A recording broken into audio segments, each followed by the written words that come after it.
오늘 이제 큐페 마지막 날입니다. 너무 아쉬운 것 같아요. 예전에 목사님 때는 큐페 이렇게 3박 4일, 4박 5일 이렇게 했는데 이렇게 3일 만에 끝나니까 너무 참 아쉬운 것 같은데 명절 끝날에 이렇게 하나님이 큰 은혜를 더욱더 주시리라고 생각이 됩니다. 자, 오늘 참 이 큐페 마지막 날 여러분에게 말씀을 전할 귀한 분을 소개해 드리도록 하겠습니다. 저는 이분의 말씀을 너무나도 좋아해요. 저는 이분의 말씀을 몇 번 돌려 듣는 정말 제가 너무 사랑하는 그런 설교자이십니다. 자, 우리 한번 다 같이 불러볼까요? 목사님! 할렐루야. 네, 제가 오늘 설교합니다. 할렐루야. 여러분이 너무나도 좋아하는 얼짱 목사 최대규 목사예요. 네, 할렐루야. 네. 자, 오늘 우리 마지막 날 오늘 큐티 본문으로 함께 말씀을 읽어보도록 하겠습니다. 에베소서 2장 1절에서 10절까지의 말씀 우리 가정에서 목사님과 함께 읽어보겠습니다. 시작. 그는 허물과 죄로 죽었던 너희를 살리셨도다. 그때 너희는 그 가운데서 행하여 이 세상 풍조를 따르고 공중의 권세 잡은 자를 따랐으니 곧 지금 불순종의 아들들 가운데서 역사하는 영이라.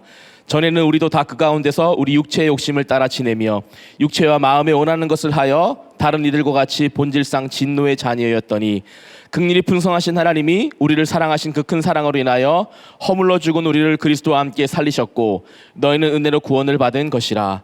또 함께 일으키사 그리스도 예수 안에서 함께 하늘에 앉히시니 이는 그리스도 예수 안에서 우리에게 자비하심으로써 그 은혜의 지극히 풍성함을 오는 여러 세대에 나타내려 하심이라. 너희는 그 은혜에 의하여 믿음으로 말미암아 구원을 받았으니 이것은 너희에게서 난 것이 아니요 하나님의 선물이라. 행위에서 난 것이 아니니 이는 누구든지 자랑하지 못하게 함이라. 우리는 그가 만드신 바라 그리스도 예수 안에서 선한 일을 위하여 지으심을 받은 자니 이 일은 하나님이 전에 예비하사 우리로 그 가운데서 행하게 하려 하심이니라. 아멘. 저는 오늘 어떻게 구원받나요? 이 제목으로 하나님 말씀을 나누겠습니다. 저는 어릴 때부터 성경을 읽었는데 저희 엄마가 성경을 안 읽으면 밥을 안 줬기 때문에 생존하려고 성경을 읽었습니다.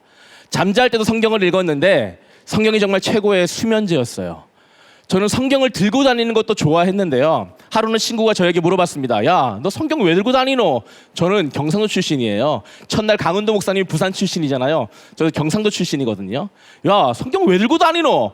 저는 이렇게 대답했어요. 야, 성경 들고 다니면 재수가 좋아. 저는 성경을 부적처럼 여기는 마음이 있었습니다. 그런데 시간이 좀 지나다 보니까 성경을 찬찬히 읽어보니까요, 성경에 대한 이런 정의를 내리게 되더라고요. 자, 잘 들어보세요. 목사님이 좋아하는 개그 프로 중에 하나가 있는데 애정남이라는 프로입니다. 아주 옛날 거긴 한데요, 애매한 것을 정해주는 남자. 네, 그 코너에서 이런 게 있었어요. 마티의 시식 코너에서 몇 개까지 먹을 수 있을까요? 애매하다는 거예요. 한 개, 두 개, 세 개. 그 애정남이 3개까지는 공짜로 먹고 4개부터 먹을 때는 사야 된다. 왜? 4개부터는 간에 기별이 가기 때문에 4개부터는 시식이 아니라 식사다. 애매한 것을 정해주는 남자 애정남을 보면서 굉장히 시원했던 생각이 듭니다. 이렇게 우리가 살면서 정말 애매한 질문들이 많이 있는데 그 질문에 답이 성경에 있더라고요. 그렇다고 한다면 오늘 본문은 어떤 질문에 대한 답일까요? 똑똑한 친구는 알겠죠? 맞아요. 어떻게 구원을 받나요? 이 질문에 대한 답이 오늘 본문입니다. 오늘 이 본문을요, 몇 번을 강조하고 반복해도 지나친 본문이 아니에요. 지나치지 않습니다. 왜 그런가요? 구원만큼 중요한 게 없어요. 하나님이 우리 가운데 모든 걸 다 주시고 막 집도 주시고 차도 주시고 성적도 주시고 외모도 주시고 다 주셔도 구원을 안 주시면 무용지물입니다. 말짱 꽝이에요. 그런데 하나님이 하나도 안 주시는 것 같은데, 심지어 하나님이 빼앗아 가는 것 같은데 구원을 주셨어. 그러면 다 가진 것과 똑같습니다. 구원 충분하다는 거예요. 그럼 우리 생각해 봅시다. 그러면 누가 구원을 받아야 할까요?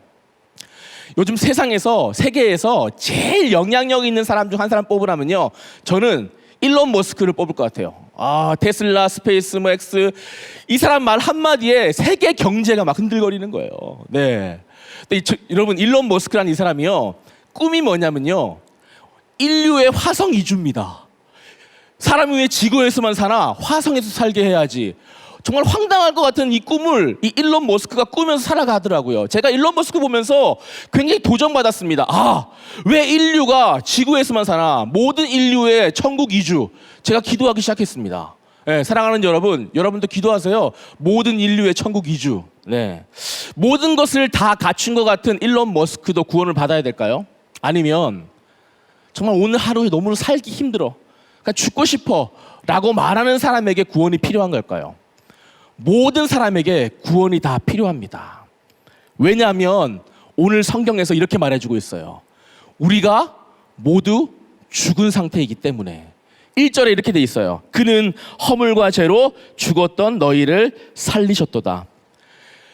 여러분, 병원 가면 몸 상태를 진단받듯이 성경은 우리 영적 상태를 진단해 줍니다. 뭐라 그래요? 너희 모두가 허물과 죄로 죽었다.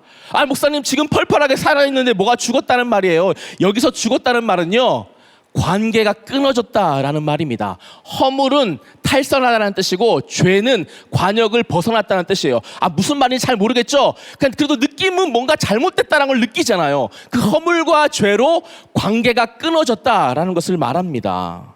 여러분, 우리가 집에서 엄마 말 안 듣고 뭔가 탈선해. 그럼 엄마랑 관계가 안 좋아지잖아요. 마찬가지로 허물과 죄는 관계가 끊어지게 만드는데 가장 중요한 관계, 하나님과 나의 관계를 끊어버리게 만들었다. 이것이 죽은 것과 똑같다라고 성경은 말합니다. 자, 예를 들어 볼게요. 여러분 꽃 좋아하시죠?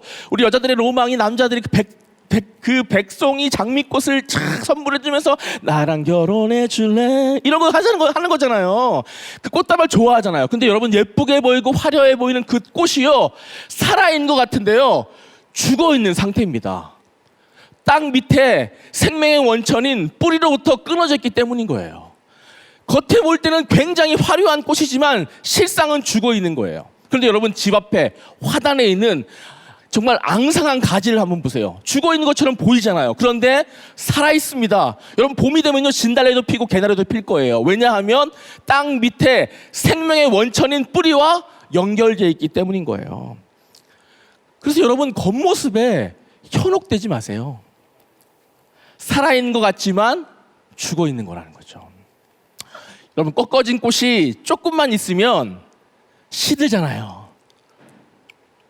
하나님과 관계가 끊어진 사람은 조금만 있으면요, 그 어두움의 그림자가 드러나게 돼 있다는 겁니다.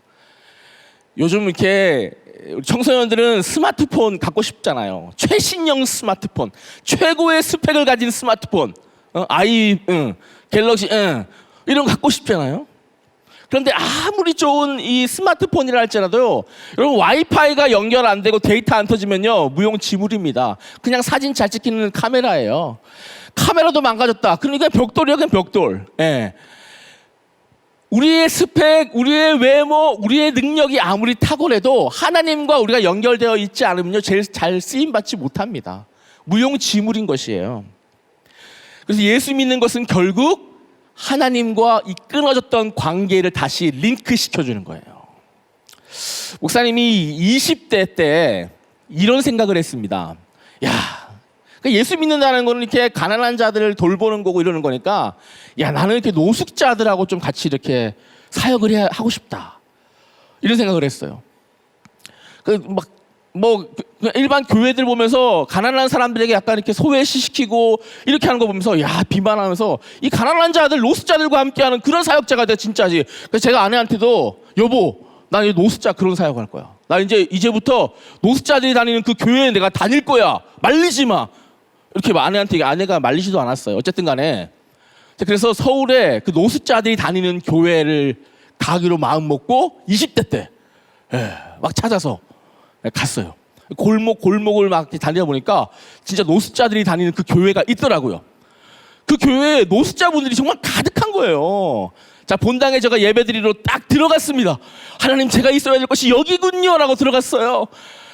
근데 어땠을까요? 지금까지 한 번도 맡아보지 못했던 그 냄새가 코끝을 찌르면서, 여러분, 냄새도 계속 맡다 보면요, 내성이 생기잖아요. 그런데 그 냄새가 계속해서 자극을 하더라고요. 제가 그곳에 앉아가지고 갈등했습니다. 어떻게 해야 될까? 더 이상 못 견디고 나왔어요.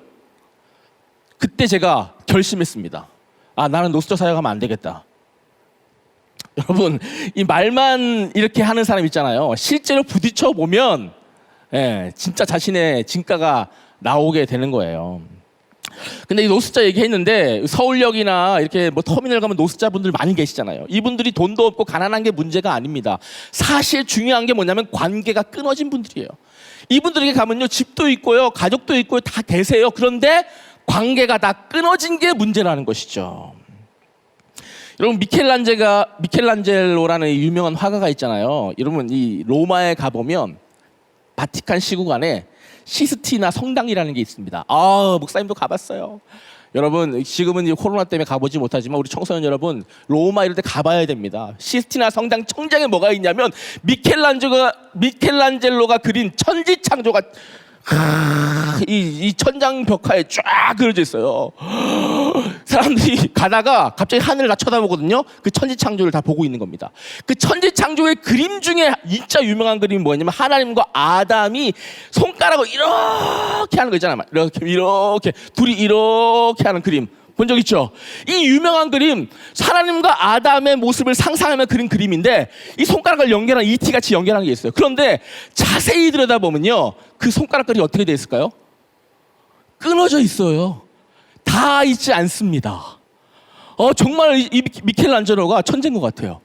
겉으로 볼 때는요, 다 있는 관계인데 실상 들어가 보면요, 다 끊어진 관계라는 거예요. 우리가 친구, 부모, 자녀, 부부 간에도 겉으로 볼 때는요, 괜찮아 보이는데요, 다 끊어져서 죽은 관계가 됐다는 겁니다. 제일 중요한 하나님과의 그 관계가 죄로 인하여 끊어진 관계가 됐다. 그래서 너희는 죽은 존재다. 이렇게 성경은 말하고 있어요.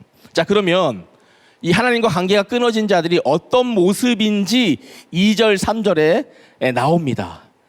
여러분, 2절 읽어볼게요. 공통적으로 나오는 이 동사를 잘 봐야 됩니다. 알겠죠?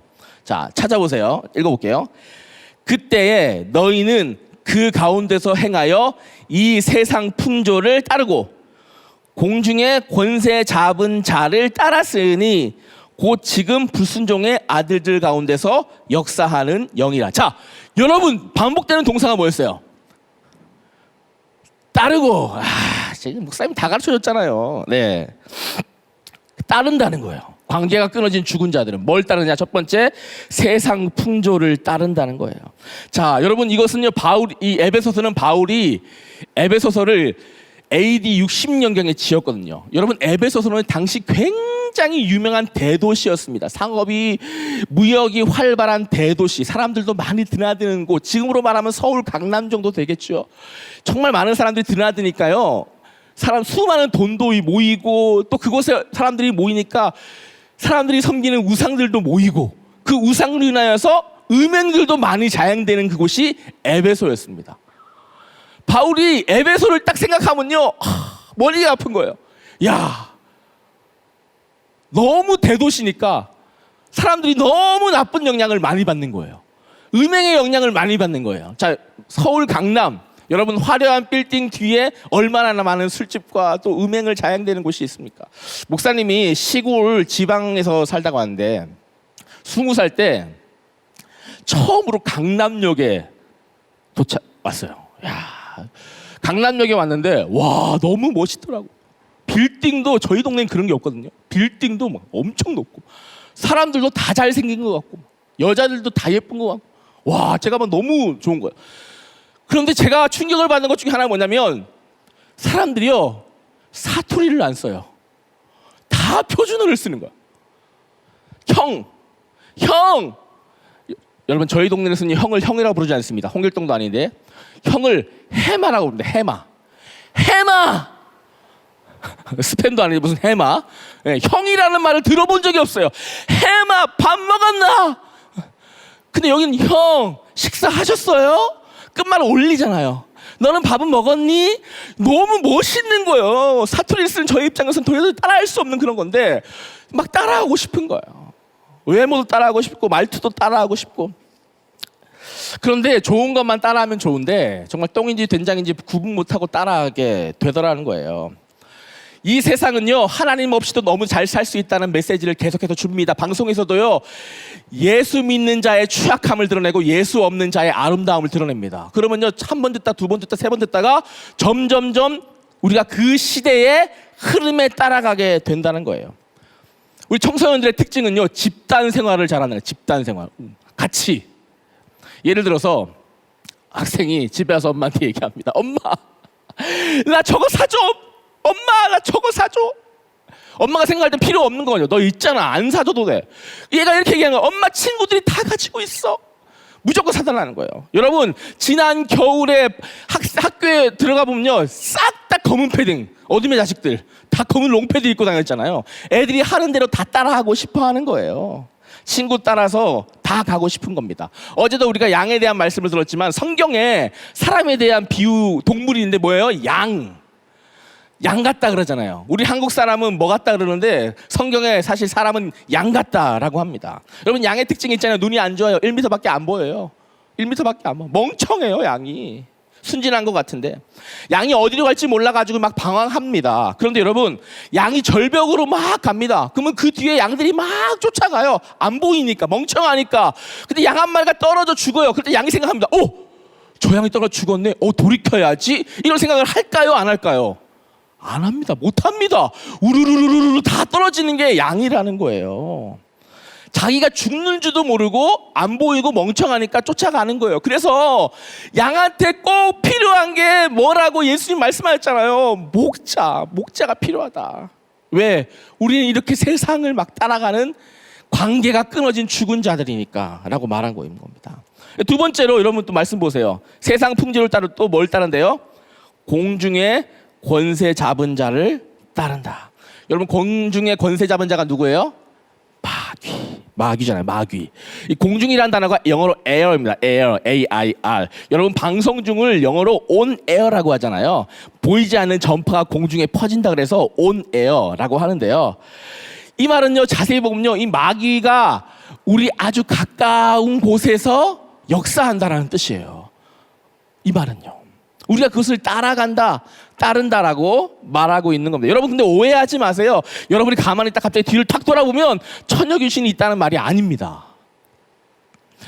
여러분, 우리 애들이 이 귀신 얘기하고 무서운 얘기하는 거 이게 되게 좋아하잖아요. 저도 생각해보면 어릴 때 막 귀신 얘기하는 거 막 많이 하고 이랬거든요. 근데 하루는 친구가 밤 12시에 책상에 딱 앉아서 볼펜을 뒤로 탁 던지면 어떤 소리가 나야 돼요? 볼펜 떨어지는 소리가 나야 되잖아요. 근데 볼펜 떨어지는 소리가 안 나면 귀신이 잡고 있는 거라는 거야. 너무 무서운 거예요. 그래서 제가 그날 밤 집에 와서 어떻게 했을까요? 해봤어. 밤 12시 될 때까지 기다려가지고 책상에 딱 앉고 볼펜을 잡고, 제가 그때 교회를 다녔기 때문에 기도 일단 한판 했습니다. 예수님, 예수 이름으로 마귀야 물러가라. 볼펜을 뒤로 던졌어요. 어떻게 됐을까요? 소리가 안 나는 거예요. 소리가 나야 되는 소리가 안 나는 거예요. 저 무서워가지고 뒤를 이렇게 싹 돌아봤어요. 어떤 일이 벌어졌을까요? 볼펜이 베개 위에 떨어진 거예요. 네. 마귀는요, 이런 이상한 두려움을 우리 가운데 줍니다. 실상이 아닌 이 두려움의 허상을 쫓게 하고 근거 없는 허상, 이 막연한 허상을 쫓게 한다는 거예요. 불신교제, 불신결혼 하지 말라고 아무리 얘기해도 나를 사랑해 줄 것 같은, 나를 좋아만 해줄 것 같은 그 사람만 있으면 행복할 거라는 그 허상을 쫓게 만듭니다. 배우엔 다 마귀가 있어요. 여러분, 엄마가 이렇게 얘기하죠. 엄마가, 야, 조금만 참아. 대학 가면 남자친구 생겨. 대학 가면 여자친구 생겨. 여러분, 이 말은 진리일까요? 허상일까요? 여러분, 제가 부목사인데요. 우리 부목사님들이 가지는 이 대단한 착각 중에 하나가 뭐냐면요, 본인이 담임 목회를 하면 교회가 잘 될 거라는 착각을 해요. 여러분, 실제 그렇습니까? 여러분, 이 교회의 폐업률이 굉장합니다. 일하기 쉽지 않은 곳이에요. 현실을 직시하지 못하고 자꾸 허상을 쫓게 만드는 것이 마귀의 역사예요. 마귀 역사. 청소년들 사이에서 굉장히 인기 있는 부류 중에 하나가 이제 일타 강사들입니다. 야, 이분들이 인기가 얼마나 대단하냐면요. 이분이 대면 수업을 연다고 하자마자 줄이 200m에서 300m까지 쫙 섰다 그래요. 일타 강사들. 일타 강사들이 수업 신청을 딱 하면요. 제가 이제 뉴스에서 봤는데 20분 안에 이미 대기 숫자가 800명대예요. 일타 강사들 학부모 초청회를 보면요. 어떤 집회보다 더 열광적입니다. 이 한 일타 강사가 학생들을 자신의 강의에 초대한 적이 있습니다. 당연히 유명한 강사니까 학생들이 뭐 다 쫓아간 거예요. 쫓아가 보니까 어떤 곳이었냐. 이 일타 강사가 약간 사이비 종교에 심취한 분이었거든요. 그 사이비 종교 비스무리한 강의를 하는 곳이죠. 아이들은 묻지도 따지지도 않고 그냥 일타 강사니까 다 따라간 거예요. 여러분 거기에 왜 따라가겠습니까? 거기 영적인 힘이 있는 거예요. 그럼 이단들의 이론을 보면 정말 허접합니다. 우리가 신천지에 대한 이야기를 많이 하는데 우리 신천지 교주를 TV에서 봤잖아요. 너무 이상하게 보이잖아요. 그런데 따라간다는 거예요. 어떻게 저럴 수가 있나 라고 하지만 마귀가 역사하면 사람들이 이렇게 어리석어지는 거예요. 이단들에 가보면 또 똑똑한 사람들이 거기 있습니다. 스마트한 사람들도 있어요. 깜짝 놀라죠. 아, 저들이 왜 이런 곳에 있을까? 여러분 생각해 보세요. 사람들은요, 약점이 없는 사람이 없습니다. 잘생기고 키가 크고 똑똑하고 이러면요 가난해요. 집이. 아니면 집이 부자고 잘생기고 똑똑하고 인기가 많아. 그러면요 성격이 안 좋아요. 꼭 하나씩 이렇게 약점이 다 있습니다. 사람마다 다 갖춘 사람은 없어. 마귀는 이런 약한 부분을 노리고 꿰기 시작하면요 따라가게 돼 있는 거예요. 제가 예전에 가르쳤던 고등학생 여자 한 명이 있어요. 걔가 참 착하고 예쁘고 이래요. 똑똑하고. 근데 걔가 집이 좀 가난해. 어려워. 아빠는 감옥에 가시고 집이 또 형편이 어려워요. 근데 마음 한구석에 그런 우울한 마음이 조금 있는 거예요. 공부를 잘하니까 이 친구가 서점에 가서 책을 읽는 거예요. 근데 서점 막 책을 읽다가 어떤 두 분이 찾아와서 이 친구한테 이렇게 물어본 거예요. 이 친구, 너 요즘 많이 힘들지? 이 한마디에 이 친구가 마음이 쫙 녹아내리면서 눈물을 막 흘린 거야. 그래서 우리랑 같이 한번 가볼래? 이 친구가 똑똑하고 착하고 이러네요. 근데 막 따라간 거예요. 따라가서 여기서 절해, 절도 하고 여기서 기도해, 기도도 하고 뭐 남녀 호랭교인가 뭔가 뭐 이런 거에 얘가 따라가게 된 거예요. 나중에 정신 차리고 보니까 내가 거기 왜 갔었지? 이렇게 얘기를 하더라고요. 여러분 그렇게 우리 안에 약한 부분을 마귀가 건드리면 우리가 따라가게 되는 거예요. 여러분 오늘 말씀 보니까요 마귀가 되게 좋아하는 곳이 있대요. 말씀 보세요. 마귀가 어디서 막 역사하냐면 불순종의 아들들 가운데 역사하는 영이라. 불순종의 자리에 마귀가 굉장히 좋아한다는 겁니다. 우리가 마귀를 대적하는 건 예수 이름으로 대적할 수 있죠.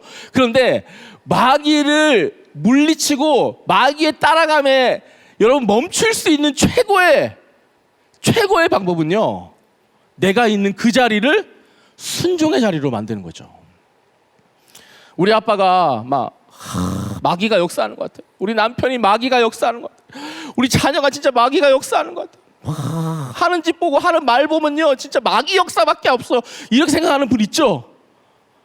거기에 뭐 예수 이름으로 마귀를 물리칠 수 있죠. 그런데 보세요. 불순종의 아들들 가운데 역사하는 영이래. 내가 그러면 정말 말도 안 되는 짓거리를 하는, 말도 안 되는 짓을 하는 그 아빠, 남편, 정말 마귀가 역사하는 것 같은 그 사람들에게 우리가 할 수 있는 게 뭐냐고요? 순종. 말씀으로 순종하면요 마귀가 역사하지 못한다는 거죠. 우리 자녀가 정말 마귀 역사하는 그런 자녀 같아. 근데 부모님이 말씀으로 순종하면요 마귀가 역사하지 못한 거예요. 그래서 우리들 교회 참 바람 피고 온 아빠가 바람 피고 왔는데 엄마가 갑자기 그 다음날 꿀물 타주고, 아빠가 바람 피고 왔는데 그 다음날 막 밥상을 딱 차려놓고. 여러분, 이게 미친 게 아니라요, 불순종의 역사하는 그 마귀 가운데 말씀으로 순종을 해버리는 거예요. 그랬더니 뭐예요? 마귀가 역사를 못하는 거죠.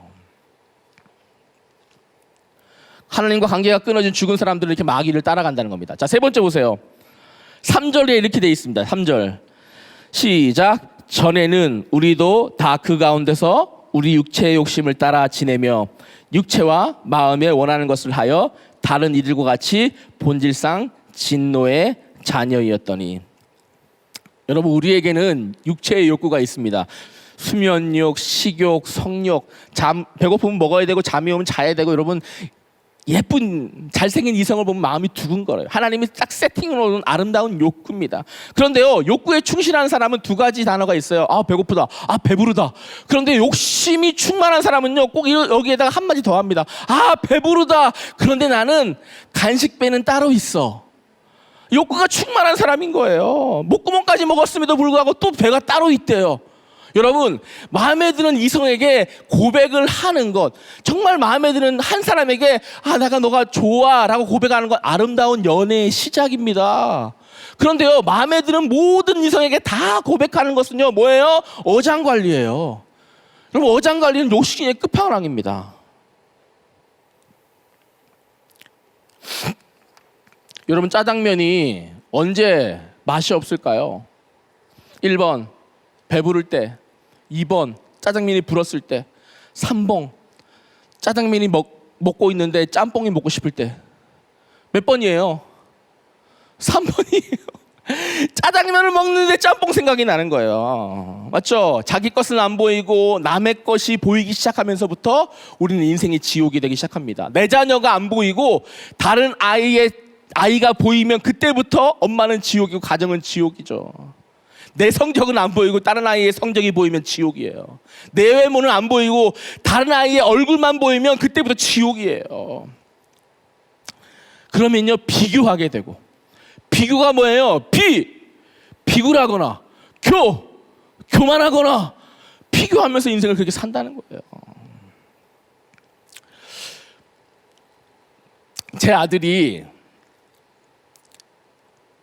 차를 좋아하는데 어떤 차를 좋아하냐면, 제 아들이 지금 초등학교 6학년이거든요. 제가 여러분 그렇게 안 보이겠지만 아들이 큽니다. 아들 6학년인데 제 아들이 좋아하는 차가 뭐냐면 자동차 레이라는 자동차를 좋아합니다. 근데 레이를 색깔별로 이렇게 가지고 싶어요. 빨주, 노초, 파남보. 레이라는 차를 좋아해요. 여러분도 차를 좋아하는 친구가 있을 텐데, 여러분의 인생을 차로 만약에 비유한다면 여러분은 여러분의 인생이 어떤 차 같습니까? 차. 옛날에 저도 금색 람보르기니를 보는데요. 금색으로 덮인 람보르기니 차, 스포츠카. 엔진 소리도 제 차는 20년은 아니고 한 14년 된 차인데 시동 걸면 둥 이러는데, 람보르기니는 뭐 사자 같더라고, 소리가. 차 소리가 사자 소리예요. 제 소리는 이런데 고양인데, 금색 람보르기니를 보니까 나도 그 차를 한번 타볼 수 있을까 막 이런 생각도 들어요. 내 인생은 14년 된 20만 킬로 탄 저 차인데. 여러분, 여러분의 인생을 차로 비유한다면 여러분은 무슨 차 같아요? 뭐 어떤 사람은 고급 외제차일 수도 있고, 어떤 사람은 저희 아들처럼 레이 같은 그런 차일 수도 있겠지만, 여러분이 어떤 차를 타고 어떤 차라고 비유한다 할지라도요, 우리 모든 인생은 비탈길에 서 있는 자동차입니다. 브레이크를 밟지 않으면, 가만히 놔두면요, 람보르기니든 레이든 뭐 중고차든 새 차든 우리 인생은 브레이크를 밟지 않으면 다 굴러 떨어지는 그런 인생이에요. 말씀으로 브레이크 밟지 않으면요, 가만히 그냥 마음대로 해 라고 하면요, 다 굴러 떨어져서 지옥 갈 인생이 우리라는 거예요. 다 굴러 떨어져서 망할 인생이 우리예요. 가만히 있으면 지옥 가는 거예요. 가만히 있으면 우리는 뭐예요? 비탈길에 서 있으니까 그냥 굴러 떨어지는 거예요. 우리 1절에서 3절까지의 말씀을 보면요, 진짜 소망이 없는 것 같아요. 맞죠? 우리는 세상을 따르고 마귀의 게임을 따르고 내 욕심을 따르고, 1절과 3절을 말씀 보면요, 어두움밖에 정말 느껴지지 않는 것 같습니다. 근데 여기서 말씀이 끝나지가 않잖아요. 여기서 말씀이 끝나면 얼마나 절망적입니까? 뭐야, 이렇게 인생을 살아야 돼? 근데 4절에 대반전이 일어납니다. 4절을 한번 보세요. 긍휼이 풍성하신 하나님이 우리를 사랑하신 그 큰 사랑을 인하여 허물로 죽은 우리를 그리스도와 함께 살리셨고. 여러분, 4절 앞에 원래 한글 성경에는 없는데 그러나라는 말이 원래 있어요. 그래서 여러분 성경책이나 큐티책에 그러나라는 말을 꼭 적으세요. 4절 앞에. 우리가 진노의 자녀였더니 그러나 긍휼이 풍성하신 하나님이. 반전의 반전이에요. 우리는 죽은 상태이지만, 절망의 상태이지만, 그러나 주님이 살리신다는 거예요. 반전도 이런 반전이 없죠. 반전, 너무 하나님의 반전이 대단하잖아요. 제가 반전을 하면요 꼭 이걸 생각하게 돼요.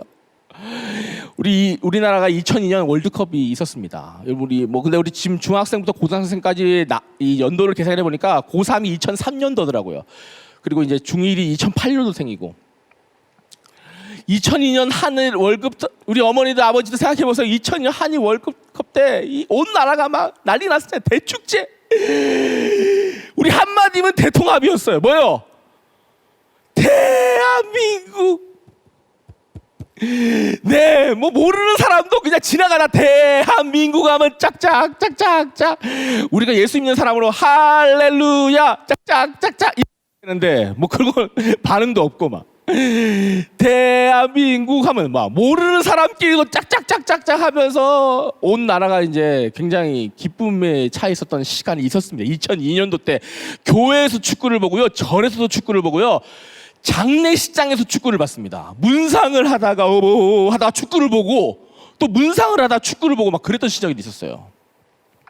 근데 여러분, 우리나라가 이제 16강에 진출하는 게 우리나라 그 축구의 염원이었거든요. 근데 2002년 한일 월드컵 때 우리나라가 처음으로 16강에 진출한 거예요. 와, 온 나라가 엄청 기뻐했습니다. 그런데 사람들이 약간 실망한 게 16강에 누구랑 대결했냐면요, 축구 강호 이탈리아랑 붙은 거예요. 그래서 요번이 마지막일 수도 있겠다, 온 국민이 막 응원했습니다. 시청, 뭐 광화문, 막 전국에 막 다 응원했는데 이탈리아전이 시작됐습니다. 여러분 기억나시면, 혹시 우리 어른들은 아마 기억날 거예요. 우리 애들은 뭔 소린가 싶겠지만, 제가 축구 얘기하니까 굉장히 흥분되네 갑자기 또. 복음을 전할 때 흥분해야 되는데 축구 얘기하니까 흥분해. 여러분, 이탈리아전 혹시 기억나면 기억을 더듬어 보세요. 그때 경기 초반에 우리가 페널티킥을 기회를 얻었어요. 그래서 안정환 선수가 페널티킥을 차서 넣을 수 있는 아주 좋은 찬스예요. 1대0으로 앞설 수 있는, 질 수 있는 축구 강호 이탈리아를 상대했는데 앞설 수 있는 기회를 얻은 거예요. 근데 안정환 선수 어떻게 됐습니까? 못 넣었어요. 1대0에 1대0 만들 수 있는데 못 넣었어요. 그래서 안정환 선수가 완전히 대역 죄인이 됐어요. 대역 죄인.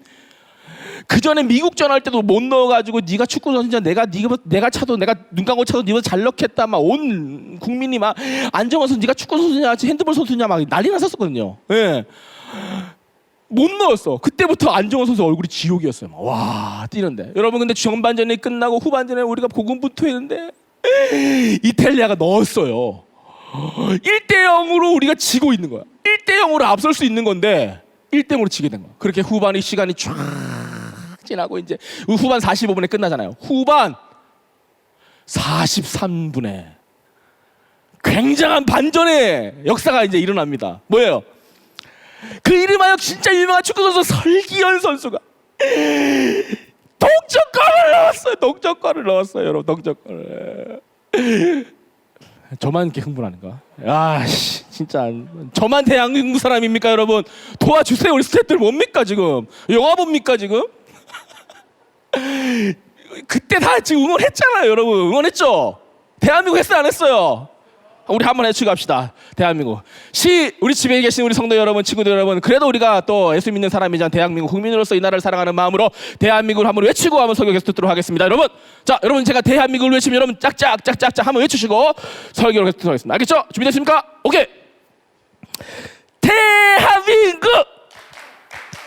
오케이. 이제 좀 됐네요. 진짜 저 혼자 쇼하는 줄 알고 굉장히 민망했는데 여러분 여긴 지금 촬영하고 있기 때문에 민망합니다. 자, 여러분 설기현 선수가 1대1을 만들었어요. 연장전이 됐어요. 와, 우리가 이제 기대감을 가지고 막 엄청 열심히 했죠.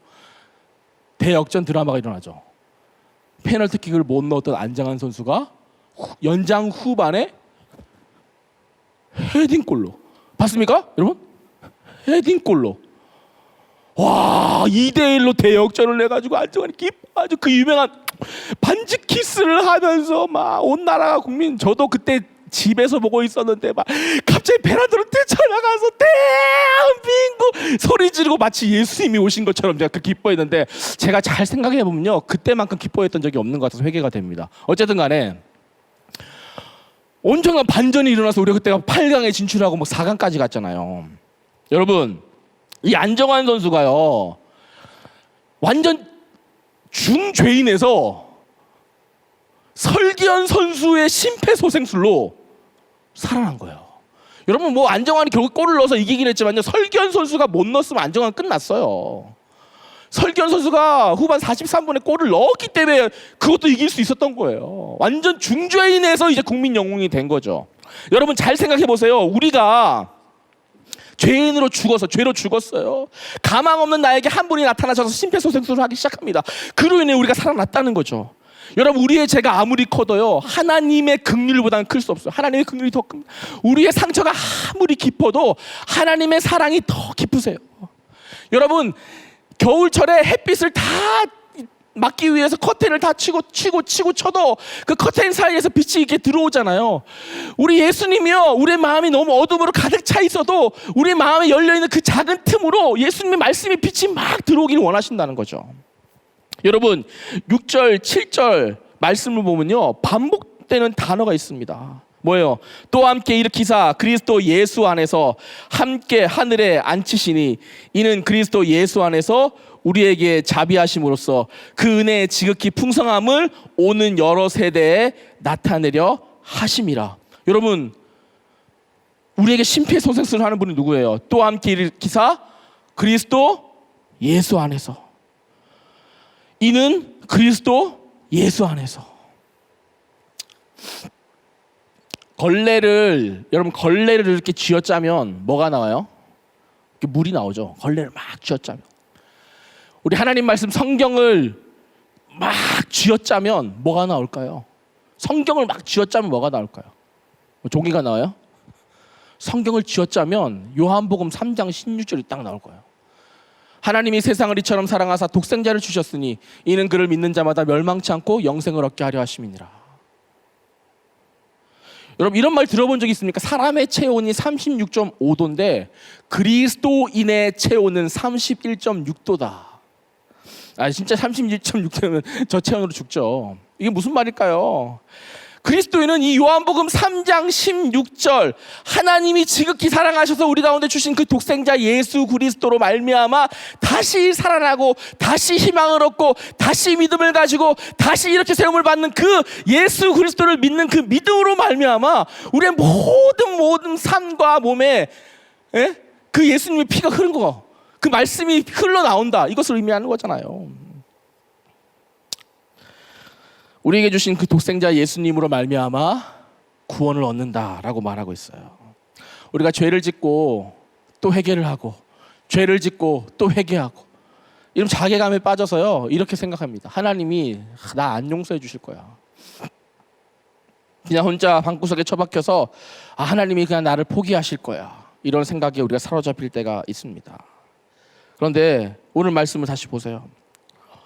5절 6절에 이렇게 되어 있습니다. 5절 6절에 그리스도 예수 안에서와 함께, 계속해서 함께 나와 있는 단어가 있어요. 5절 6절 보세요. 5절 허물로 죽은 우리를 그리스도와 함께 살리셨고, 6절 보세요. 또 함께 일으키사 그리스도 예수 안에서 함께 하늘에 앉히시니. 함께 살리셨고 함께 일으키시고 함께 앉히셨다. 하나님이 죽은 예수 그리스도를 살리셨고 승천하게 하시고 하늘 보좌에 앉히셨어요. 마찬가지로 그 예수님이 우리와 함께 하겠다라는 것이죠.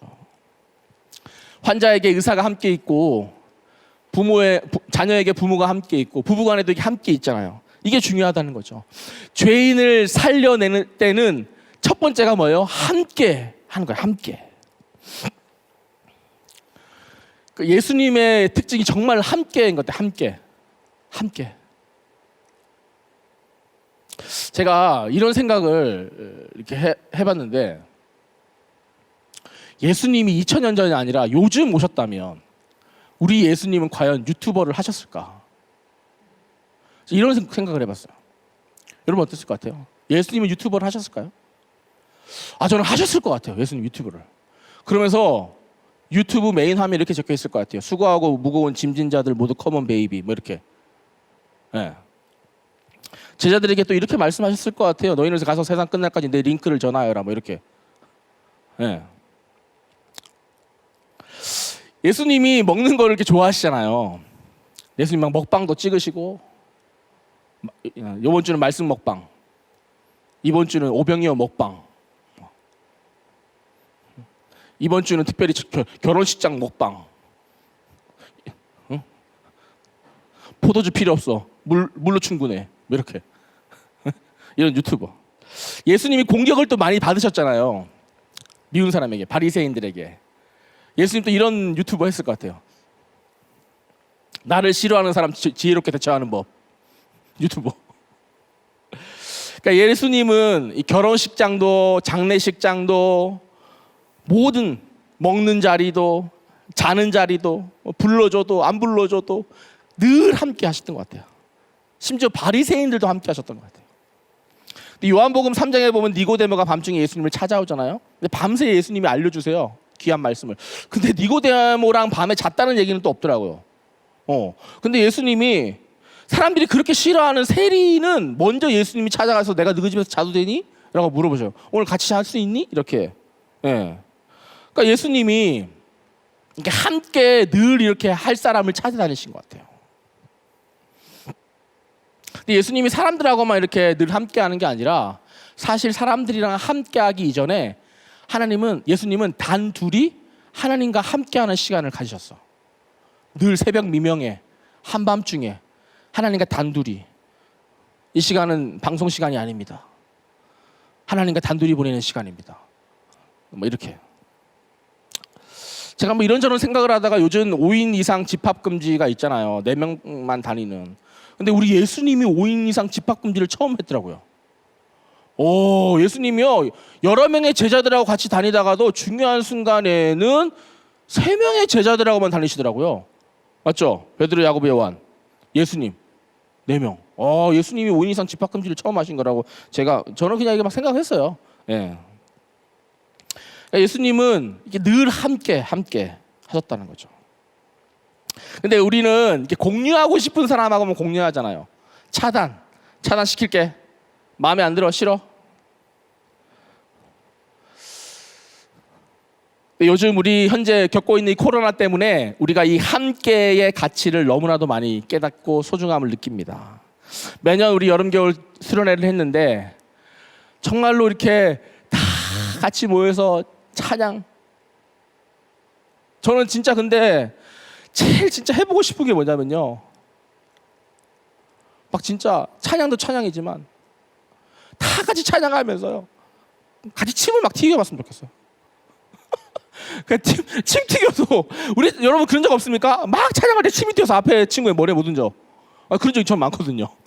여러분 제가 설교할 때 침이 막 이런 게 막 나오거든요. 엄청 큰 데 나와가지고 요 앞에 있는 애 머리에 한 번 맞은 적이, 제가 모른 척 한 적이 한 번 있긴 있는데 그 친구 정말 방송을 위해서 미안해 사과합니다. 어쨌든 간에 그런 걸 막 하고 싶은 거예요. 여러분 그 침을 튀기는 건 좋지 않은 행동이긴 하지만 함께 막 침을 이렇게 근데 여러분 밤에 집회가 끝나고 우리 힘들면서 같이 기도하고 막 울면서 선생님이랑 울면서 선생님이 나를 위해서 울어주니까 나는 왜 우는지도 모르고 울어야 될 것 같아서 막 울고 안 울면 기도가 안 끝날 것 같으니까 빨리 울어줘. 그래서 울고 막 이렇게 기도하고 여러분 집회가 다 끝나면요 땀 냄새, 암내, 발냄새 막 온 집회장에 가득 차서 이게 은혜 때문에 내가 지금 취한 건지 발냄새 때문에 취한 건지 모를 정도 그런 기분도 있잖아요. 막 이걸 생각하면서 우리가 어떤 감정을 느껴요? 좀 그립다. 이걸 느낀다는 거예요. 제가 그래서 이 함께하는 이 수련회 우리 친구들이 이 함께하는 수련회에서 이렇게 막 나눔을 했던 내용을 예전에 했던 걸 막 찾아보면서 정말로 이게 함께할 때 얼마나 참 위로가 있고 살리는 것이 있는지를 좀 알게 됐던 것 같아요. 제가 좀 볼게요. 어떤 친구는 이렇게 나눔했어요. 4살 때 부모님이 이혼했는데 얼마 전에 다시 아버지를 만났는데 그 아버지가 자기가 기대했던 만큼 하지 않고 오히려 자기를 더 상처 줬던 그 실망의 이야기를 막 함께 나눴어요. 어떤 친구는 출생 몇 개월 만에 이혼으로 엄마를 만나지 못하다가 10년 후에 재결합으로 다시 회복된 가정인데 늘 엄마랑 이렇게 싸우는 얘기를 또 나누는 거죠. 어떤 친구는 세상적으로 부모님이 너무 잘나서 자기는 그냥 엄마 아빠 그 기대에 부응하러 살아가는 게 너무 힘들다고 그런 얘기를 하고 5살 아이를 가진 23살의 그 미혼모 누나와 같은 방을 써야 되고 엄마와 혼인신고하지 않은 상태로 같이 계속 살아가는 아버지 또 아버지의 사업이 어려워져서 그 걱정을 또 내가 해야 되고 그 와중에 또 고등학생이 돼야 되는 그 걱정을 해야 되는 그 아이들의 또 나눔들 게임 중독을 걱정하고 공부하겠다고 하지만 롤이 다이아몬드 레벨이라서 다른 애들이 너무 부러워한다고 하는 그런 아이의 또 나눔들을 막 하는 거죠. 중학교는 검정고시를 하고 8개월을 쉬고 운동에 요즘 매진하고 있어서 왕자, 복근이 있다 뭐 이런 걸 또 얘기하는 친구들. 엄마 아버지가 너무 바쁘셔가지고 혼자 있는 시간이 많아서 나쁜 친구들과 어울리게 되면서 담배도 하루에 3갑씩 피고 절도도 하고 술 마시고 근데 부모와 진짜 제대로 된 소통이 되지 않아서 자해를 이렇게 하게 된다는 그런 나눔을 또 하게 되고 근데 애들이 그런 나눔을 함께 들으면서 처방도 이렇게 함께 해주는 거죠. 응? 그러지 마라. 연락도 받지 마라. 막 이런 얘기들. 그리고 함께. 그리스도와 함께 살리셨고 함께 일으키셨고 함께 하늘에 앉히셨으니 진짜 함께 예수님이 진짜 함께 하는 것에 대한 얼마나 이 귀중함 우리가 주셨는지 이번 기회를 통해서 우리가 알게 된다는 거죠. 여러분 생각해 보십시오. 그리스도와 함께라는 말을 또 다른 말로 좀 생각해 보면요. 그리스도를 통해서라는 말도 되는 것 같아요. 그러니까 살리고 일으키고 우리가 앉게 되는 것은요. 그리스도를 통해서 역사하시겠다는 하나님의 선언인 거죠. 이 시간에 우리 부모님들도 함께 예배를 드리실 거예요. 정말 부모의 허물과 죄로 인하여서 우리 자녀들이 죽었어요.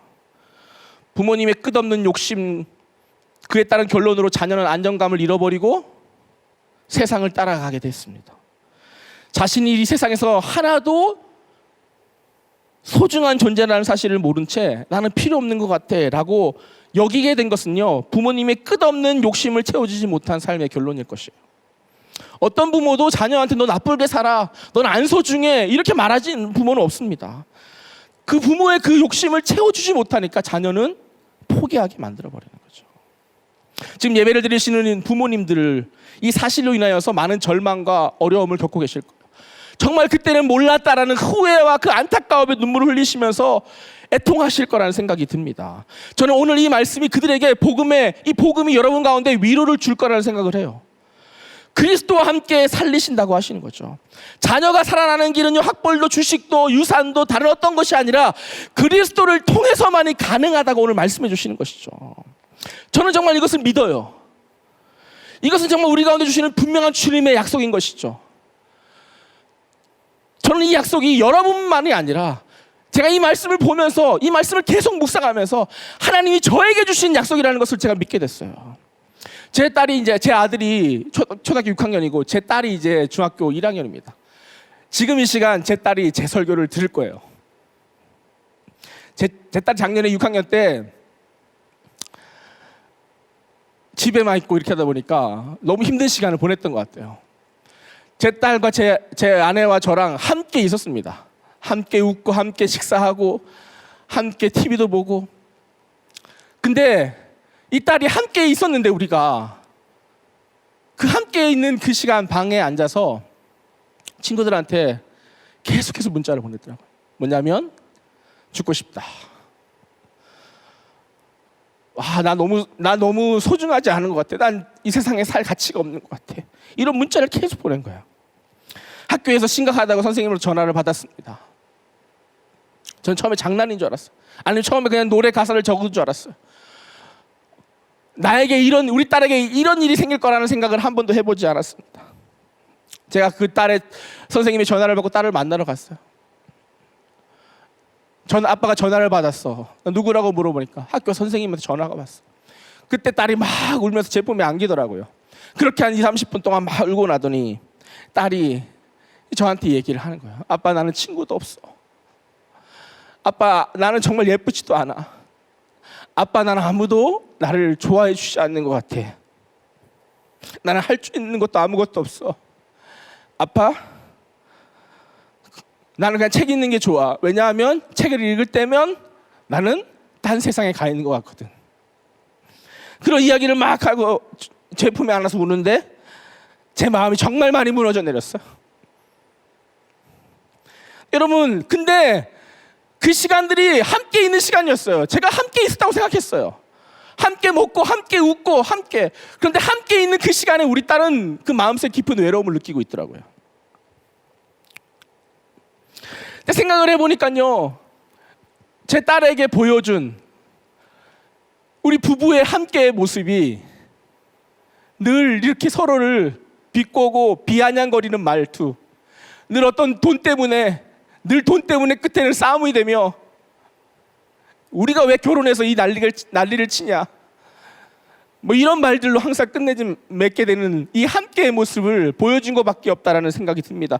이 설교를 듣는 여러분, 어떻게 목사가 그럴 수 있냐고, 목사님이 어떻게 그럴 수 있냐고 저를 손가락질 하실지 모르지만 맞습니다. 저는 그 손가락질을 마땅히 받아야 될 사람이라는 것을 이 말씀을 보면서 알게 됐습니다. 맞아요. 저는 함께 있었지만 진짜 마음으로 함께 있지 못했습니다. 오히려 함께 있는 걸 통해서 죽였더라고요. 함께 있는 걸 통해서 아프게 만들었더라고요. 우리 예수님은 함께함을 통해 살리셨는데 저는 함께하면 할수록 죽이게 만들었다는 것을 알게 됐습니다. 제 설교를 저는 그래서 우리 친구들, 우리 청소년들 이렇게 늘 생각하며 기도하며 말씀 준비했지만 제 개인적으로 우리 딸이 이 말씀을 듣고 정말 하나님이 살리신 은혜를 경험했으면 좋겠다는 생각을 하면서 이 말씀을 준비했어요. 그리고 주님이 저에게 주시는 약속의 말씀이라고 믿고 저는 계속해서 기도했습니다. 주님, 저의 허물과 죄로 인하여 저의 가정이 죽고 저의 허물과 죄로 인하여 우리 자녀가 죽고 그랬던 것을 인정합니다. 주님, 그렇지만 그리스도가 함께 살리신다는 것을 믿습니다. 주님, 하나님 저를 살려주시옵소서. 주님, 제 딸을 살려주시옵소서. 제가 이런 마음으로 이 말씀을 준비했고 이 말씀을 듣고 있는 제 딸도 비록 제가 그런 모습을 살았지만 하나님이 찾아가 만나주셔서 그리스도가 함께 그 모든 마음을 만져주셔서 살리게 해주실 것을 제가 믿기 때문에 제가 이런 말씀을 또 드릴 수 있게 되었습니다. 이것이 저만의 문제가 아니라는 생각이 들어요. 여러분, 여러분의 가정에도 이런 문제가 있지 않습니까? 여러분, 작년 2020년 때 10대들에게 1000명에게 물었습니다. 2020년 한 해의 키워드가 뭐니? 1000명 중에 700명이 이렇게 대답했어요. 2020년의 키워드는 코로나 블루입니다. 코로나 블루가 뭐예요? 코로나 우울증. 코로나로 인해 생기는 정신과적인 문제라는 것이에요. 정신과적인 문제가 각 가정마다 다 있습니다. 여러분, 코로나 이전에는요, 가정폭력의 상당수가 부모가 자녀를 때리는 문제였습니다. 그런데 코로나 기간에는요, 자녀가 부모를 때리는 문제 때문에 엄청나게 많은 상담이 일어나고 있다고 합니다. 여러분, 저는 우리 청소년들이 우리 청소년들도 우리 부모님들이, 아니 자녀들도 우리 모든 부모님들이 오늘 말씀을 생각해 보세요. 여러분은 함께 무엇을 했습니까? 그런데 그리스도가 함께 있을 때에 살아난다고 말씀해 주시지 않습니까? 이것을 기억하면서 이 약속을 붙들고 다시 한번 오늘 하나님께 나아가는 시간이 되기를 예수님의 이름으로 축복을 드립니다.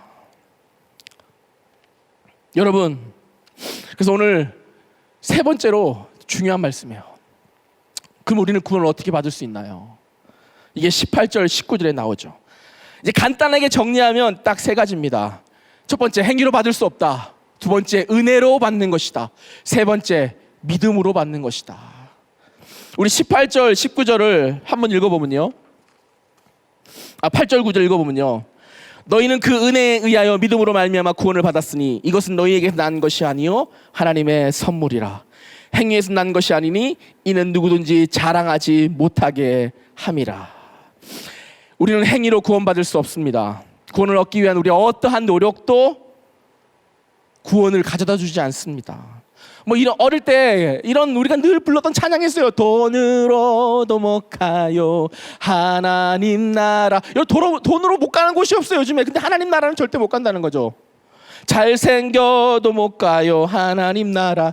맘 착해도 못 가요 하나님 나라. 어떻게 갑니까? 후렴에 나오잖아요.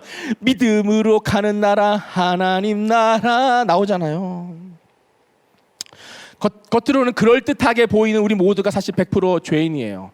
여러분, 이 고전적인 이야기지만 이런 이야기가 있어요. 어떤 한 청년이 유명 인사들에게 편지를 돌렸어요. 그 편지의 내용이 뭐냐면 모든 것이 들통났다, 다 도망쳐라, 이 메시지였어요. 근데 그 다음날 그 편지를 받은 유명인들이 정말 도망친 거예요. 겉으로 대단해 보이는 사람의 내면도 들여다보면 쓰레기가 가득합니다. 그럴듯하게 속이고 있을 뿐이라는 거죠. 하나님 앞에 섰을 때는 모든 것이 들통날 수밖에 없게 되는 거예요. 행위로는 구원받을 수 없다. 이것이 불공평하다고 생각하는 사람이 있을 수 있어요. 그럼 여러분 생각해 보세요. 행위로 구원받을 수 있다고 생각해 봅시다. 그러면 여러분 100가지의 선한 일을 하면 구원받을 수 있습니까? 그럼 99개를 한 사람은 어떻게 해요? 그럼 좋아요. 90개의 선한 일을 한 사람이 구원받을 수 있다고 칩시다. 그럼 89개를 선한 일을 한 사람은 어떻게 합니까? 아무도 그 기준을 세울 수 없다는 것이에요. 내가 열심히 교회 나온다고 성금을 한다고 구원받을 수 있는 게 아니라는 거예요. 내가 어떻게 했기 때문에 구원받을 수 있는 것은 아니다라는 것이죠. 우리 자꾸 어떤 내 행위로, 내 소유로 구원을 얻을 수 있다고 생각해요. 구원이 너무 어렵습니까? 행복을 얻을 수 있다고 생각해요. 내가 어떻게 하면 더 행복해질 거야. 내가 어떤 걸 더 소유하면 소유할수록 더 행복해질 거야 라고 우리를 착각해요. 여러분, 제가 유튜브를 이렇게 볼 때 재밌는 유튜브가 하나 있어요. 어떤 남자와 여자가 나오는 유튜브였어요. 여자가 이렇게 얘기합니다. 오빠, 나 요즘 너무 속상해. 나 너무 불행한 것 같아. 내 친구는 해외여행도 가고 이것도 예쁜 백도 사고 맛있는 것도 먹고 다니는데 나 진짜 너무 불행한 것 같아. 그랬더니 남자가 이렇게 얘기하는 거야. 야, 너는 행복하지 못해. 왜? 행복할 만큼 돈이 없어. 너 나이키에서 새 운동화 사면 어때? 기쁘지? 그래, 넌 기쁨은 살 수 있어. 근데 행복은 못 사. 그래서 남자와 여자가 갑자기 일어나서 우리 다이소에 기쁨 사러 가자, 뭐 이런 유튜버였어요. 네. 네. 자꾸 뭐냐면요, 뭔가 소유하고 내가 어떤 행위를 통해서 행복해질 수 있다, 구원을 얻을 수 있다, 내가 저 친구를 만나면 내가 행복해질 거야 라고 자꾸 생각하는 거예요. 시편 1편에 이렇게 적혀 있어요. 시편 1편 1절에 보면요, 행복한 사람은 이렇게 시작합니다. 1절에 어떤 사람이냐면요, 2절에 여호와의 가르침을 즐거워하고 밤낮으로 그 가르침을 깊이 생각합니다. 행복한 사람은 하나님의 말씀을 깊이 생각한대요. 무엇을 내가 얻어서 구원과 행복을 얻는 게 아니라 내가 하나님 말씀을 가까이 할 때에 하나님으로부터 행복이 온다는 거죠. 전달돼 온다는 거예요. 여러분, 우리가 구원을 어떻게 얻을 수 있습니까? 두 번째, 은혜로 구원을 받는다는 거죠. 은혜로 얻습니다. 여러분, 은혜라는 게 뭐예요? 하나님으로부터 주어지는 거예요. 바깥에서부터 나를 건져주시는 거예요. 은혜는 쉽게 말해서 자격 없는데 주시는 하나님의 선물이에요. 우리 부모님, 우리 아빠가 회사에 나가서 일을 합니다. 열심히 일했어요. 일한 대가로 받는 걸 뭐라 그럽니까? 월급. 일했는데 더 주셨어요. 이걸 뭐라 그럽니까? 보너스, 1+1이에요. 그런데 아빠가 회사에 나가서 오히려 손해를 입혔어요. 그랬더니 사장님이 딱 찾아와서 자네 회사에서 나가, 이렇게 한 것이 아니라 등을 토닥여주면서 봉투 하나를 내미는 거예요. 자네 이것 들고 집에 가서 자녀들에게 맛있는 걸 사주게. 그 봉투를 열어보니까 돈이 있는 거예요. 이걸 뭐라 그럽니까? 성경에서 이걸 은혜라고 하는 거예요. 자격이 없는데 주시는 거예요. 죄인이 마땅히 받아야 될 게 벌이죠. 그런데 은혜를 주셔서 구원을 얻게 하신다는 겁니다. 예전에 이 청소년부 예배를 드릴 때 이 은혜를 설명해야 되겠는데, 이게 좀 어려운 거예요. 은혜가 뭔지. 우리가 뭐 스승의 은혜 이 정도는 아니지만 은혜가 뭔지 잘 와닿지가 않아요. 그래서 예배 드릴 때 청소년부 설교를 하는데 우리 친구가 자고 있는 거예요. 내가 설교하는데 자고 있는 거야. 그래서 그 친구를 불러 세웠어. 친구야, 나와봐. 친구가 이제 갑자기 자기서 깨가지고 나오라 그러니까 무서워가지고 나왔어. 너 내가 왜 나온라고 한지 알아? 라고 보니까 아이가 아무 말을 못해. 내가 자가지고 그런가? 막 이러면서 모르겠는데요. 모르겠는데요. 인사 팍쓰면서 너 왜 회사에 잤지? 이러는 거예요. 가만히 있어요. 그래. 그러니까 내가 문상을 줄게. 그래서 문상을 줬어요. 잘했어. 들어가. 예배 시간에 잔 우리 친구를 위해서 박수 쳐주세요. 애가 놀래가지고 막 하다가 이제 들어갔어요. 여러분, 오늘 설교 끝. 이게 은혜입니다. 네.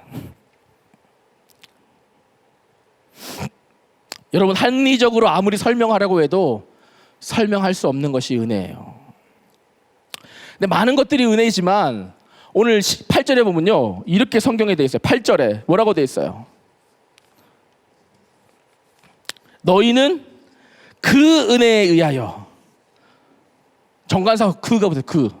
이거는 많은 은혜 중에 그 은혜, 예수 그리스도를 말합니다. 예수 그리스도를 통해서만 우리가 구원을 얻는다는 거죠. 은혜하면 우리가 굉장히 이렇게 딱 떠오르는 찬송가가 하나 있습니다. 은혜. 이제 이 찬송가는 너무나도 유명하여서 연말이 되면 TV에서도 나와요. 여러분, TV에서 연말에 이런 찬송가가 나오면 항상 불교계가 연말이 되면 이 공중파가 기독교 편파 방송을 한다고 엄청 뭐라 그래요. 이 찬양이 뭐냐면요, 여러분이 잘 아는 Amazing Grace라는 찬양이에요. 항상 연말에 Amazing Grace. 근데 불교계가 왜 찬송가를 TV에서 틀어줍니까? 그러면 자기네도 하라 그러지. 나무 아미타불 관셈 뭐 어쨌든 간에 너무 유명한 찬양이잖아요. 마틴 루터킹 목사님이 막 I have a dream 이 연설을 막 했을 때 그 밑에 또 많은 흑인들이 이 찬양을 불렀어요. Amazing Grace. 여러분, 미국 오바마 대통령도요, 미국 총기 난사 사건 났을 때요, 그 어떤 목사님이 돌아가셨거든요. 그 목사님의 장례식장에서 이 오바마 대통령이 Amazing Grace를 불러가지고 굉장히 화제가 됐던 그런 찬송가입니다. 이 노래를 작곡한 사람이 누구냐면 존 뉴턴이라는 사람이에요. 이 사람이 18세기 사람이에요. 18세기, 17세기. 이 사람이 어떤 사람이냐면요, 흑인 노예 장사를 했던 사람입니다. 아프리카를 오가면서 흑인들을 데려다가 막 갖다 파는 그런 일을 한 거예요. 진짜 나쁜 사람이죠. 사람을 그냥 이제 자기의 소유물로 생각해서 막 좌지우지했던 그런 사람이에요. 근데 이제 그 배에 왔다 갔다 하다가 큰 폭풍우를 만나죠. 죽게 생긴 거야. 이 사람이 죽게 생기면 꼭 진지의 기도가 나오죠. 하나님 제발 살려주세요. 살려주시면 믿겠습니다. 근데 폭풍우가 지나 살았습니다. 이 사람이 성경을 쭉쭉쭉 읽다가 이 말씀을 딱 읽었어요. 요한복음 8장 34절. 진실로 진실로 너희에게 이르노니 죄를 범하는 자마다 죄의 종이라. 죄의 종이라. 자기가 노예를 알잖아요. 너무 잘 아는 거예요. 노예는 스스로 풀려날 수가 없고 노예의 삶이 얼마나 비참한지를 아는 거예요. 누가 값을 지르지 않고 노예는 절대로 풀려날 수 없다는 걸 너무나도 잘 아는 거예요. 그런데 죄의 노예라고? 이 사람 얼마나 죄를 많이 졌어요. 내가 죄의 노예라고? 너무 이 사람이 좀 충격을 받았어. 그런데 이 사람이 그 뒤에 36절의 말씀을 읽었어요. 뭐라 했냐면 아들이 너희를 자유롭게 하면 너희가 참으로 자유하리라. 그 아들이 누구예요? 예수님. 야, 이 사람이 노예선 선장이니까, 노예를 파는 사람이니까 노예의 비참함을 다 알고 누군가 절대로 풀어주지 않으면 풀어낼 수 없는 평생의 비참함을 갖고 살아가는 노예의 삶을 잘 아는데 자기가 죄의 노예라는 걸 알았어. 근데 예수 그리스도를 통해서만 풀려날 수 있다는 걸 알고 이 사람이 예수 그리스도를 받아들이게 된 거야. 나중에 이 사람이 이 흑인 노예를 했던 그 모든 지난 삶을 참회하면서 작사하고 작곡했던 노래가 이 찬송가예요. Amazing Grace, 나 같은 죄인 살리신 주 내 놀라와 잃었던 생명 찾았고 광명을 얻었네. 여러분요, 은혜는 그저 나에게 좋은 일만을 생기는 것을 말하는 것이 아니에요. 구원을 받기 위해 허락된 모든 환경은 사실 은혜입니다. 그 환경이 때로는 나에게 광야일 수 있습니다. 다윗이 왕이잖아요. 그런데 왕이기 이전에 그는 아티스트였어요. 예술적 감각이 뛰어난 아티스트, 싱어송라이터예요. 다윗이 그 유명한 노래 중에 시편 23편 여호와는 나의 목자시니 그 노래를 어디서 지었습니까? 광야에서 지었어요. 광야에서. 여러분, BTS 노래 아무리 다이너마이트가 아무리 유명해도, BTS 팬들은 미안하지만 어쨌든 간에 더 유명한 시편 23편을 이 광야의 시간에서 지었다. 이 광야, 힘든 광야를 막 지날 때 막 예술적인 감각이 막 폭발하면서 막 작사 다윗이 어디서요? 광야, 척박한 광야, 아무것도 없는 광야, 그곳이 다윗에게는 굉장한 은혜였다라는 거죠. 여러분 삶에 지금 어떠한 환경과 어려움 가운데 있다 할지라도 사실 그것은 여러분에게 구원을 주시려고 하시는 하나님의 최고의 은혜라는 것이에요. 제가 서두에 말했잖아요. 하나님이 다 주셔도 구원 안 주시면요, 무용심을 맞짱 꽝입니다. 그런데 하나님이 빼앗아 가시는 것 같은데 구원을 주시면 하나님이 다 주신 것과 똑같은 거예요. 여러분, 세 번째, 마지막 중요합니다. 어떻게 구원받나요? 믿음으로 구원받습니다. 은혜가 모든 자들에게 주어져요. 하지만 그 은혜를 받고 안 받고는 자신이 결정하는 것이에요. 우리를 구원하기 위해서 구명보트가 내려와서 구명치를 던져줍니다. 그것을 잡는 것은 우리의 문제예요. 그 구명치를 우리가 붙잡아야 되는 거예요. 그것은 믿음인 것이죠. 아무리 설명을 해줘도 못 믿겠다는 사람이 있어요. 우리 친구들이 중학교 딱 들어가면 진화론을 배우잖아요. 진화론. 하나님이 세계를 창조하셔. 그거 못 믿겠어. 진화론을 맞는 것 같아요. 여러분, 생각을 해보세요. 우리의 조상님이 진짜 원숭이님이라고 하신다면 우리는 왜 원숭이에 대해서 원자, 승자, 이자라고 부르지 않는 것입니까? 여러분, 그렇게 합리적이라고 얘기하는 우리 친구들 대답해보세요. 그렇다고 한다면 우리 원자, 승자, 이자님은 왜 지금도 동물에 사시는 것입니까? 우리는 아무리 합리적인 것을 더 찾는다고 할지라도 비합리적으로 살고 있다는 거예요. 아무리 설명을 해줘도 못 믿겠다는 친구가 있어요. 하지만 예수 그리스도를 믿겠다는 친구가 있어요. 그래서 오늘 성경은요, 이것이 하나님의 선물이다라고 얘기합니다. 은혜도 하나님의 선물이지만 믿음도 주님의 선물이에요. 모든 것이 납득되고 수긍된다고 우리가 믿는 것이 아니에요. 그것은 우리 안에 죄된 상태, 나의 그 어둠의 상태를 인정하며 주님께 우리의 마음을 열어드리는 것이에요. 그것이 예수님을 받아들이고 믿는 것입니다. 그러면요, 우리 11절에 하나님의 놀라운 은혜가 마지막에 결말이 우리 가운데 짜잔하고 나타나게 됩니다. 10절 우리는 그가 만드신 바라 그리스도 예수 안에서 선한 일을 위하여 지으심을 받은 자니 이 일은 하나님이 전에 예비하사 우리로 그 가운데서 행하게 하려 하심이니라. 자, 10절에 우리는 예수로 말미암아 구원을 받은 사람은 하나님이 선을 행하게 하신다고 해요. 이것은 2절에 우리가 죄 가운데 행한다는 말과 10절에 행하게 하신다는 말은 똑같은 단어예요. 행한다. 우리는 죄로 말미암아 죄를 따라가고 세상을 따라가고 죄를 따라가고 마귀를 따라가는 그것을 행하는 사람이었는데 예수 믿은 우리를 이제 하나님은 선한 일을 행하는 사람으로 다시 새롭게 만들어 주신다는 것이에요. 저는 여러분, 그래서 오늘 큐페 마지막 날 여러분이 결단하고 적용했으면 좋겠어요. 여러분 세상을 따라가고 죄를 따라갔다면 이제 예수 그리스도를 통하여서 다시 한번 하나님이 예비하신 그 선한 일을 따라 행하기로 적용했으면 좋겠어요. 그래서 우리 정말로 여러분이 말씀이 들리는 그 한 사람으로,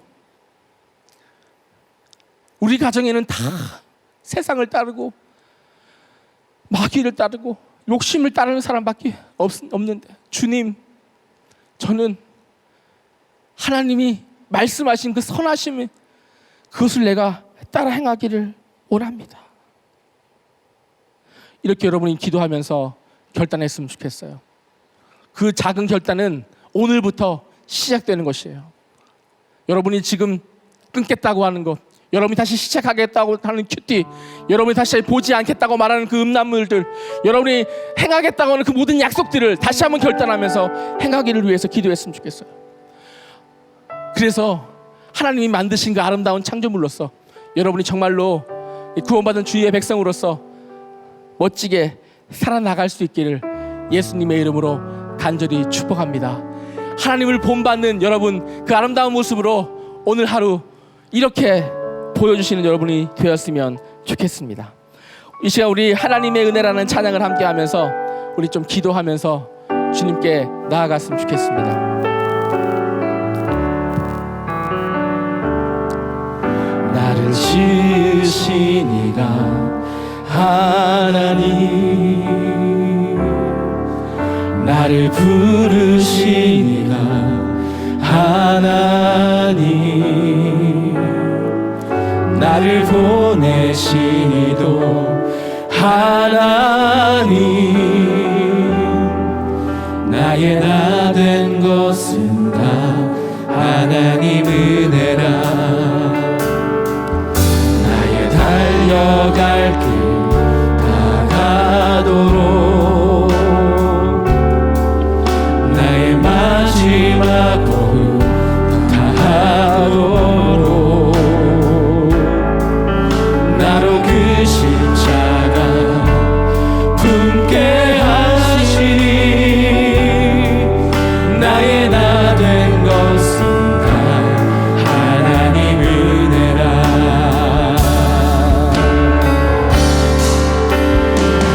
한량없는 은혜,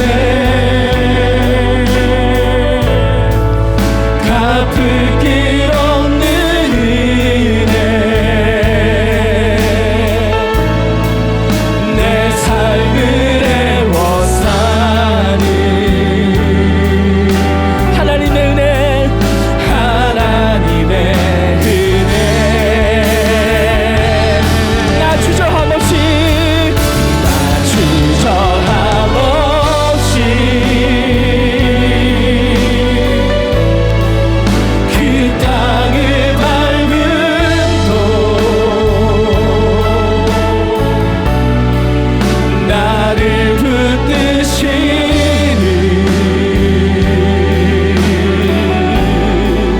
하나님의 은혜. 우리 한번 고백합시다.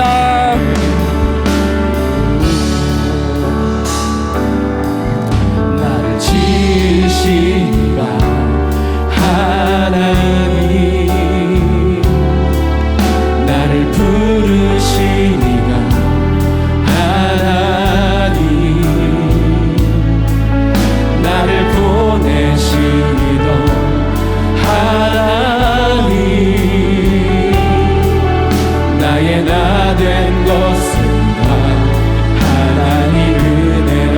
나의 달려갈 길, 나의 달려갈 길 다가도록, 나의 마지막 걸음 다가도록, 나로 그 십자가 품게 하시니, 나의 나 된 것은 하나님 은혜라.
하나님의 은혜를 부어달라고 간구합시다. 내 삶이 죽음에 이르는 것 같고, 내 모든 마음의 상태와 내 모든 일상들이 죽음에 이르는 것 같고, 내가 따라갔던 모든 것들이 절망에 이르는 것 같은 삶을 살아가는 자들이 있습니까? 우리 친구들, 그런 절망과 죽음 가운데 있는 친구들이 있나요? 하나님, 나에게 은혜를 부어주세요. 하나님의 사랑이 얼마나 크고 아름다운 건지를 내 안에 알게 도와주세요라고, 주님 나에게 은혜를 부어주세요라고 이 시간 주님을 한 마음으로 간절한 마음으로 기도하겠습니다.